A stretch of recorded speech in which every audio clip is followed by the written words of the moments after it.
നരേന്ദ്രമോദി മുതൽ എം.വി. ഗോവിന്ദൻ വരെ തേടിയെത്തി രാഷ്ട്രീയ നേതൃത്വങ്ങളെ അമ്പരപ്പിച്ച ഒരു ജ്യോത്സ്യൻ. കണ്ണൂരിലെ പയ്യന്നൂരിൽ CPM സംസ്ഥാന സെക്രട്ടറി എം.വി. ഗോവിന്ദൻ ഒരു ജ്യോത്സ്യനെ സന്ദർശിച്ച സംഭവം രാഷ്ട്രീയ വൃത്തങ്ങളിൽ വലിയ ചർച്ചകൾക്ക് തിരികൊളുത്തിയിരുന്നു. എന്നാൽ ഗോവിന്ദൻ മാഷിന്റെ ഈ സന്ദർശനം കേവലം ഒരു പ്രാദേശിക കൂടിക്കാഴ്ചയായിരുന്നില്ല, മറിച്ച് രാജ്യത്തെ രാഷ്ട്രീയ, ബിസിനസ്, നീതിന്യായ മേഖലകളിലെ പ്രമുഖർ രഹസ്യമായി തേടിയെത്തുന്ന പ്രശസ്ത ജ്യോത്സ്യൻ മാധവ പൊതുവാളിനെയാണ് അദ്ദേഹം സന്ദർശിച്ചത്. ഈ കൂടിക്കാഴ്ചയെ ഗോവിന്ദൻ മാഷ് ഒരു കുടുംബ സുഹൃത്തിനെ കാണാൻ പോയതെന്നാണ് വിശദീകരിച്ചത്. പക്ഷേ ഈ സംഭവം മാധവ പൊതുവാൾ എന്ന അസാധാരണ വ്യക്തിത്വത്തെ വീണ്ടും ജനശ്രദ്ധയിൽ കൊണ്ടുവന്നിരിക്കുകയാണ്.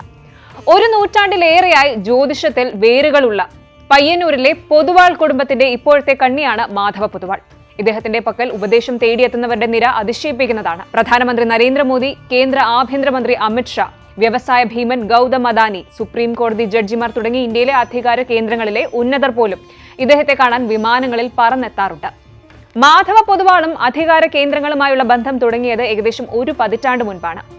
2010 സോറാബ്ദീൻ ഷെയ്ഖ് ഏറ്റുമുട്ടൽ കേസിൽ പ്രതിരോധത്തിലായ അമിത്ഷായ്ക്ക് വേണ്ടി അദ്ദേഹവുമായി അടുപ്പമുള്ള 3 പേർ പയ്യന്നൂരിൽ ജാതകവുമായി എത്തി. അന്ന് അമിത്ഷായെ നേരിട്ട് പരിചയമില്ലായിരുന്ന മാധവ പൊതുവാൾ ജാതകം വിശദമായി പഠിച്ച ശേഷം കേസിൽ അദ്ദേഹം എപ്പോൾ കുറ്റവിമുക്തനാകുമെന്ന് കൃത്യമായി പ്രവചിച്ചു. ആ പ്രവചനം യാഥാർത്ഥ്യമായതോടെയാണ് അമിത്ഷായും മാധവ പൊതുവാളും തമ്മിലുള്ള ആത്മബന്ധം ആരംഭിക്കുന്നത്. തൊട്ടടുത്ത വർഷം തന്നെ അമിത്ഷാ പയ്യന്നൂരിലെത്തി. പൊതുവാളിന്റെ നിർദ്ദേശപ്രകാരം പയ്യന്നൂർ സുബ്രഹ്മണ്യ സ്വാമി ക്ഷേത്രത്തിലും തളിപ്പറമ്പ് രാജരാജേശ്വര ക്ഷേത്രത്തിലും ദർശനം നടത്തി. സ്വർണ്ണക്കുട പൂജ പോലുള്ള വഴിപാടുകളും അദ്ദേഹം നടത്തി. പിന്നീട് പയ്യന്നൂർ, ബംഗളൂരു, ഡൽഹി, ഗുജറാത്ത് എന്നിവിടങ്ങളിൽ വെച്ച് ഇരുവരും പലതവണ കണ്ടുമുട്ടി. അടുത്തിടെ കേരളം സന്ദർശിച്ചപ്പോഴും അമിത്ഷാ പൊതുവാളിനെ കാണാനെത്തിയിരുന്നു. നരേന്ദ്രമോദിയുടെ പ്രധാനമന്ത്രി പദം പ്രവചിച്ചതിലൂടെയാണ് മാധവ പൊതുവാളിന്റെ പ്രശസ്തി കൂടുതൽ വർദ്ധിച്ചത്.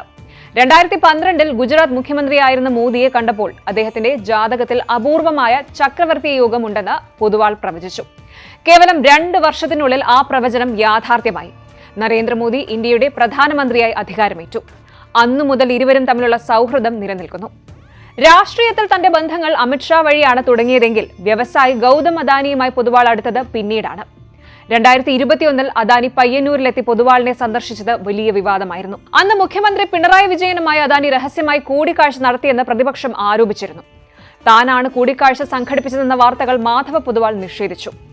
അദാനി പയ്യന്നൂരിൽ വന്ന ദിവസം അദ്ദേഹം വിമാനമിറങ്ങിയ നിമിഷം മുതൽ തിരികെ പോകുന്നതുവരെ താൻ കൂടെ ഉണ്ടായിരുന്നുവെന്നും തളിപ്പറമ്പ് രാജരാജേശ്വര ക്ഷേത്രത്തിൽ ദർശനം നടത്തിയ ശേഷം തന്റെ വീട്ടിൽ ഭക്ഷണം കഴിക്കുകയും കുടുംബപരമായ കാര്യങ്ങളും ജ്യോതിഷവും ചർച്ച ചെയ്യുക മാത്രമാണ് ചെയ്തതെന്നും പൊതുവാൾ വ്യക്തമാക്കി. വലിയ പദ്ധതികൾ തുടങ്ങുന്നതിന് മുൻപ് അദാനി ഇപ്പോഴും തന്റെ ഉപദേശം തേടാറുണ്ടെന്നും അദ്ദേഹം വെളിപ്പെടുത്തി. മാധവ പൊതുവാളിന്റെ കുടുംബത്തിന് ജ്യോതിഷത്തിലുള്ള പാരമ്പര്യം വളരെ വലുതാണ്. 1915 അദ്ദേഹത്തിന്റെ കുടുംബാംഗമായ കുഞ്ഞിക്കണ്ണ പൊതുവാൾ പയ്യന്നൂരിൽ സ്ഥാപിച്ചതാണ് ഈ ജ്യോതിഷ സദനം.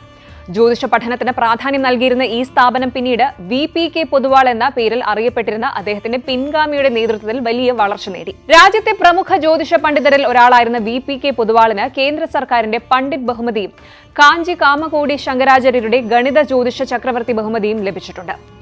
ഉത്തര മലബാറിലെ പഞ്ചാംഗവും കേന്ദ്ര സർക്കാരിന്റെ ദേശീയ പഞ്ചാംഗത്തിന്റെ മലയാള പതിപ്പും തയ്യാറാക്കിയിരുന്നത് ഇദ്ദേഹമായിരുന്നു. ഇതേ കുടുംബത്തിലെ മറ്റൊരു പ്രമുഖ ജ്യോത്സ്യനായിരുന്നു അച്ചം വീട്ടിൽ നാരായണ പൊതുവാൾ. കണിശവും കൃത്യവുമായ പ്രവചനങ്ങളിലൂടെയാണ് അദ്ദേഹം ശ്രദ്ധേയനായത്. മുൻ രാഷ്ട്രപതി ഡോക്ടർ APJ അബ്ദുൽ കലാമിനെ പോലുള്ളവർ അദ്ദേഹത്തെ ഔദ്യോഗിക വസതിയിലേക്ക് ക്ഷണിച്ചു വരുത്തി ആദരിച്ചിട്ടുണ്ട്. K. Karunakaran, K. Sankaranarayanan, Jayalalithaa, MGR തുടങ്ങിയ പ്രമുഖ രാഷ്ട്രീയ നേതാക്കളും അദ്ദേഹത്തിന്റെ ഉപദേശം തേടിയിട്ടുണ്ട്. മാധവ പൊതുവാളിന്റെ വാക്കുകളിൽ താൻ ഒരു കാലത്ത് കടുത്ത CPM-കാരനായിരുന്നു. CPM-ന്റെ ശക്തി കേന്ദ്രമായ ഗ്രാമത്തിൽ നിന്നാണ് താൻ വളർന്നു വന്നത്.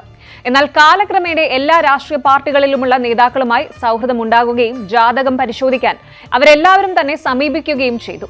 താനൊരു പ്രത്യേക പാർട്ടിയെയും പിന്തുടരുന്നില്ല എന്നും വോട്ട് ചെയ്യുമ്പോൾ തനിക്കൊരു വ്യക്തമായ രാഷ്ട്രീയ നിലപാടുണ്ടെന്നും അദ്ദേഹം പറയുന്നു. അതേസമയം M.V. ഗോവിന്ദനുമായുള്ള കൂടിക്കാഴ്ചയെക്കുറിച്ച് മാധവ പൊതുവാൾ പറഞ്ഞത് അത് പൂർണ്ണമായും വ്യക്തിപരമായ ബന്ധത്തിന്റെ അടിസ്ഥാനത്തിലായിരുന്നു എന്നാണ്. കാൽമുട്ട് ശസ്ത്രക്രിയ കഴിഞ്ഞ് വിശ്രമിക്കുമ്പോൾ വിവരങ്ങൾ അന്വേഷിച്ചെത്തിയതാണ് ഗോവിന്ദനെന്നും ജാതകം നോക്കാനല്ല അദ്ദേഹം വന്നതെന്നും പൊതുവാൾ വ്യക്തമാക്കി. ഒരു ജ്യോത്സ്യനെ കാണാൻ പോയതിനെ ചൊല്ലി രാഷ്ട്രീയ വിവാദം ഉണ്ടാക്കേണ്ടതില്ലെന്നും സ്നേഹബന്ധങ്ങളെ രാഷ്ട്രീയമായി വ്യാഖ്യാനിക്കുന്നത് ശരിയല്ല എന്നും അദ്ദേഹം കൂട്ടിച്ചേർത്തു.